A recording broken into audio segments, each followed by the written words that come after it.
नमस्कार, आप देख रहे हैं न्यूज़ 24। मैं हूं विपनेश माथुर। हरियाणा विधानसभा चुनाव में इतिहास लिखा गया। जिस हरियाणा में कांग्रेस की लहर थी, एग्जिट पोल भी यही दावा कर रहे थे, लेकिन बीजेपी ने जीत की हैट्रिक लगा दी और 57 साल के हरियाणा के इतिहास में ऐसा करने वाली पहली पार्टी बीजेपी बन गई है। ऐसे में सवाल यह है कि आखिर ऐसा क्या हुआ कि हरियाणा की जीती हुई बाजी कांग्रेस के हाथों से फिसल गई और जैसी उम्मीद की जा रही थी उसके ठीक उलट नतीजे आए। देखिए हमारी एक खास रिपोर्ट।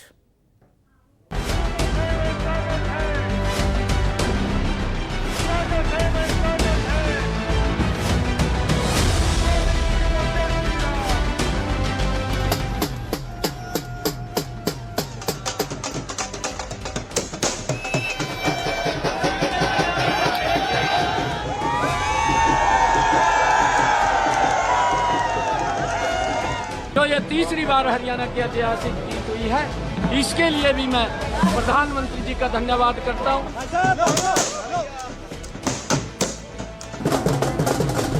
ये अपने आप में रिकॉर्ड बना है कि हरियाणा में आज तक किसी भी पार्टी के लगातार किसी का सरकार नहीं बनी।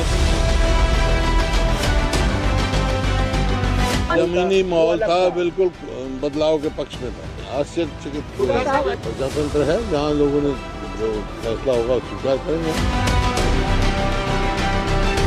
बहुत कुछ होते हुए हमने सारी चीज़ें ढकते हुए चुनाव लड़ा, मिलकर चुनाव लड़ा।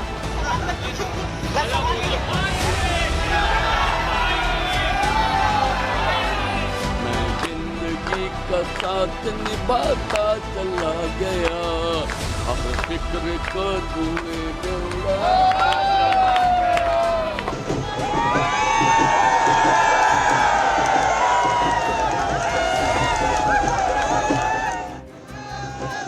ये बीजेपी के लिए ऐतिहासिक पल है। ये हरियाणा में बीजेपी की जीत की हैट्रिक है।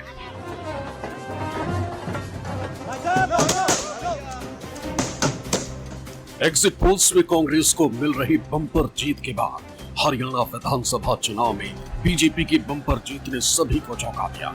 शायद बीजेपी को भी उम्मीद नहीं थी कि हरियाणा के चुनावी रण में वो चौथी बनकर उभरेगी। हरियाणा विधानसभा चुनाव के नतीजों ने एक बार फिर साबित कर दिया कि हरियाणा की जनता को राहुल की गारंटी के बजाय मोदी की गारंटी पर ज्यादा भरोसा है। हरियाणा में तीसरी बार लगातार कमल खिला है। गीता की धरती पर सत्य की जीत हुई है। हरियाणा में बीजेपी ने पूर्ण बहुमत से जीत दर्ज कर इतिहास रच दिया। हरियाणा के 57 साल के इतिहास में पहली बार कोई पार्टी लगातार तीसरी बार सरकार बनाने जा रही। जीत के इस जलवे का मतलब साफ है कि नरेंद्र मोदी के नाम का जादू अब भी कायम है। नतीजों के शुरुआती रुझान यानी बैलेट पेपर की गिनती में कांग्रेस काफी आगे नजर आ रही थी, लेकिन ईवीएम के वोटों की गिनती के साथ ही रुझान बदलने लगे और देखते ही देखते जो बीजेपी काफी पिछड़ी नजर आ रही थी, वो बहुमत के आंकड़ों को पार कर गई।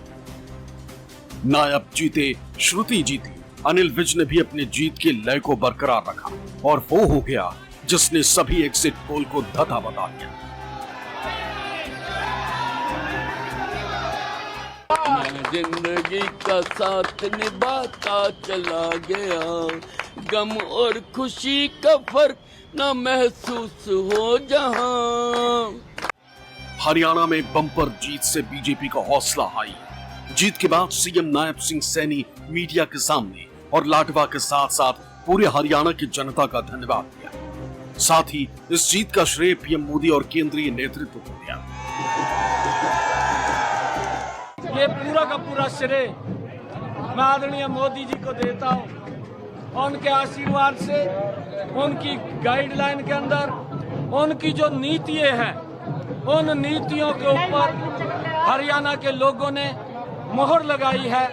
मैं हरियाणा की जनता का जहां दिल से धन्यवाद करता हूं, उनको प्रणाम करता हूं, वहीं आदरणीय प्रधानमंत्री जी के नेतृत्व में जो ये तीसरी बार हरियाणा की ऐतिहासिक जीत हुई है, इसके लिए भी मैं प्रधानमंत्री जी का धन्यवाद करता हूं। वहीं हरियाणा के पूर्व सीएम और वर्तमान में मोदी सरकार में मंत्री मनोहर लाल खट्टर ने इसे जनता की जीत करार दिया। साथ ही कहा कि पीएम मोदी की कल्याणकारी नीति और राज्य सरकार के कामों की वजह से जनता ने तीसरी बार बीजेपी पर भरोसा जताया। कांग्रेस के लोग जिस प्रकार का लगातार एक झूठ बोलने का, भ्रम फैलाने का काम कर रहे थे, जनता ने कांग्रेस की बात को नकारा, भारतीय जनता पार्टी की बात को उन्होंने सराहा, स्वीकार किया। और मैं समझता हूं कि एक जनता ने एक ऐसा संदेश दिया है कि मोदी जी के जो सरकार की नीतियां हैं, मोदी जी की जो उपलब्धियां हैं, जो हमारा काम करने का तरीका है, कार्यपद्धति का, वो जनता के ऊपर असर कर रहा था और जनता ने उसका प्रत्युत्तर में भारतीय जनता पार्टी की हरियाणा में तीसरी बार सरकार बनाई है। अगर बीजेपी के दिग्गज नेताओं की बात करें तो लाडवा विधानसभा सीट से सीएम नायब सिंह सैनी ने अपने निकटतम प्रतिद्वंदी कांग्रेस के मेवा सिंह को 16,054 वोटों से मात दी।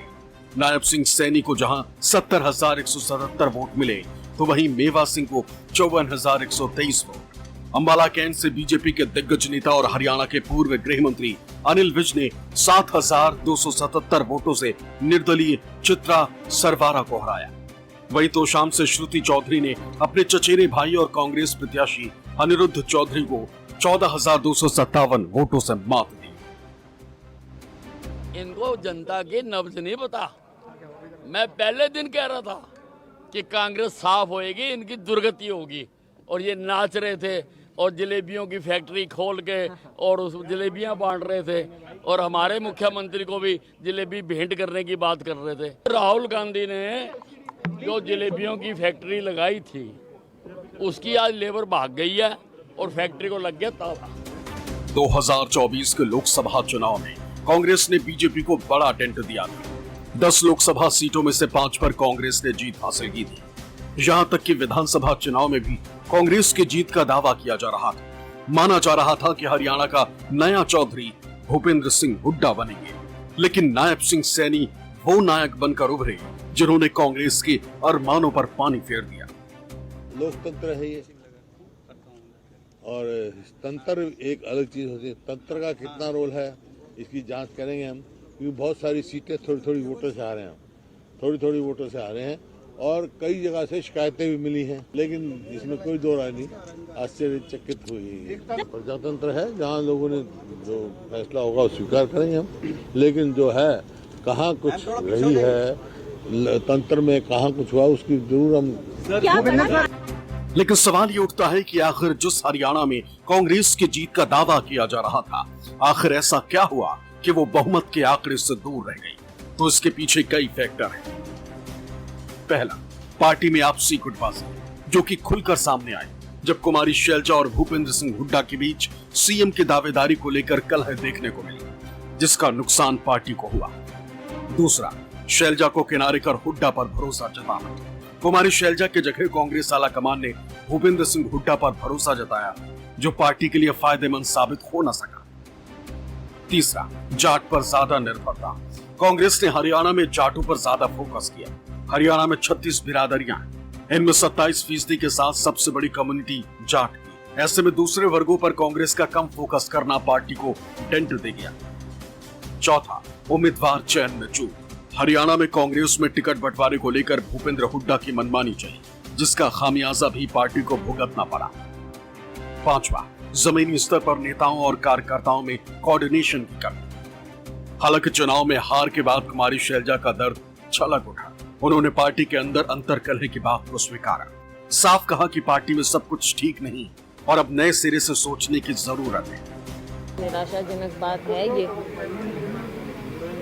लेकिन अब हमको इन सब बातों को देखते हुए नए सिरे से आगे सोचना होगा, क्योंकि जो ये अभी चल रहा है बिजनेस एज यूजुअल, ऐसा तो नहीं चलेगा। कहाँ हमारी कमियां रही हैं, क्या कमियां रही हैं, इसके बारे में देखना होगा। कौन जिम्मेवार रहे, पार्टी को किस तरह से स्टेट में सींचा नहीं गया, तालमेल नहीं रखा गया।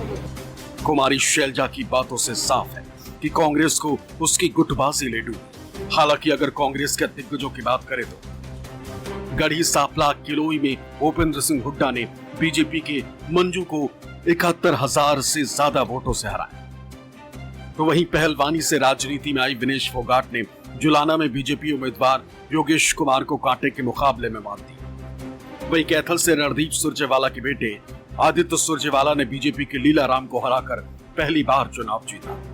लोगों की लड़ाई थी, लोगों ने जीती है। हमारा तो बस ठीक है, हमारा चेहरा था, लेकिन लोगों ने जो प्यार विश्वास दिलाया है वो 5 साल तक हम कायम रखने की कोशिश करेंगे, उनकी उम्मीदों पे खरा उतरने की कोशिश करेंगे। हर उस लड़की की, हर उस महिला की लड़ाई है जो संघर्ष के रास्ते को हमेशा चुनती है। आज संघर्ष की जीत हुई है, सच्चाई की जीत हुई है। जो कहा करते थे ना वो हरियाणा के सबसे बड़े गुंडे, मैंने उन्हें कहा था प्रजातंत्र में वोट की चोट बराबर कर देती है, सबको छोड़ती है। आखिर में कैथल में शराफत जीती, कैथल में भाईचारा जीता, कैथल में प्रेम जीता, कैथल में अपनापन जीता। ये जीत किसान आंदोलन, ये किसानों के लिए, मजदूरों के लिए, एससीबीसी साथियों के लिए, युवा शक्ति के लिए, मातृ शक्ति के लिए और हमारे हर एक छोटे दुकानदार कर्मचारी की जीत है। हालांकि बीजेपी ने बम्पर जीत दर्ज तो की, लेकिन नायब सिंह सैनी सरकार के 11 में से 9 मंत्री चुनाव हार गए। हालांकि रणजीत चौटाला निर्दलीय मैदान में उतरे थे, लेकिन चुनाव से पहले वो बीजेपी सरकार में मंत्री थे, जिससे साफ है कि कई सीटों पर मंत्रियों के कामकाज को लेकर जनता में आक्रोश था।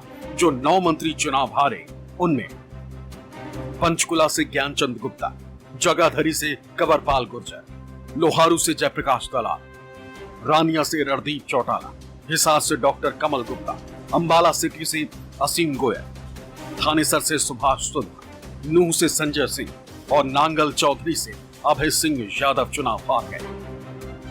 हालांकि हरियाणा में हार को लेकर एक बार फिर कांग्रेस ने ईवीएम हैक का मुद्दा उठाया। साथ ही कहा कि ये तंत्र की जीत है, लोकतंत्र की नहीं। पार्टी नतीजों को स्वीकार नहीं करती। साथ ही इसको लेकर चुनाव आयोग से शिकायत की बात भी कही। इस तरह का नतीजा कहीं भी धरातल पे नहीं दिख रहा था। आप लोग भी गए, हम लोग भी गए, सब घूम रहे थे। कोई ये नहीं मान सकता कि हरियाणा में इस तरह का अप्रत्याशित नतीजा आएगा। हम सब अचंभित हैं। ये अगर एक लाइन में इसको कहा जाए तो ये तंत्र की जीत है और लोकतंत्र की हार है। It goes against ground reality. It goes against what the people of Haryana had made their mind up for, which was for change and transformation. I think under these circumstances, it is not possible for us to accept the results that have been announced today. Haryana चुनाव में कांग्रेस लगातार अपनी जीत का दावा कर रही थी, तो वहीं दूसरी तरफ बीजेपी का साफ कहना था कि कांग्रेस की बातें सिर्फ हवा ही हैं। हालांकि इसके साथ ही बीजेपी लगातार जनता को अपने पाले में लाने के मिशन पर लगी थी, जिसके लिए नायब सिंह सैनी से लेकर पीएम मोदी और तमाम बीजेपी के दिग्गज लगातार हरियाणा में चुनाव प्रचार कर रहे थे, जिसका नतीजा ये हुआ कि बीजेपी ने हरियाणा की सियासी हवा का रुख ऐसा मोड़ा कि सत्ता के सिंहासन पर लगातार तीसरी बार विराजमान हो गए।